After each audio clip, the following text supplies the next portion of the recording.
Hello guys, ഇന്ന് ഞങ്ങൾ ഉണ്ടാക്കിക്കൊണ്ടിരിക്കുന്നത് ചക്ക പായസമാണ്. ഇത് ചക്ക നല്ലോണം വേവിച്ച് മിക്സിയിൽ ഉടച്ച് തേങ്ങയുടെ 3-ാം പാൽ എടുത്തിട്ട് ഇങ്ങനെ കുറുക്കിക്കൊണ്ടിരിക്കുകയാണ്.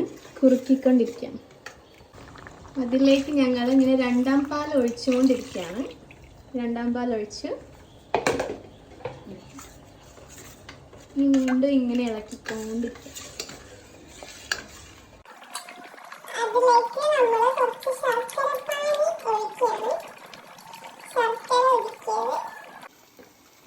ഇനി ഇതിലേക്ക് നമ്മൾ കുറച്ച് ഏലക്കായന്റെ പൊടി ഇടാണ്. ഇനി നമ്മൾ ഈ പായസത്തിലേക്ക് തേങ്ങയുടെ 1-ാം പാൽ ഒഴിച്ചുകൊണ്ടിരിക്കുകയാണ്. 1-ാം പാൽ ഒഴിച്ചു കഴിഞ്ഞാൽ പിന്നെ തിളയ്ക്കാൻ പാടില്ല. ഇനി ഇതിലേക്ക് നമ്മൾ തേങ്ങാക്കൊത്താണ് ഇടുന്നത്.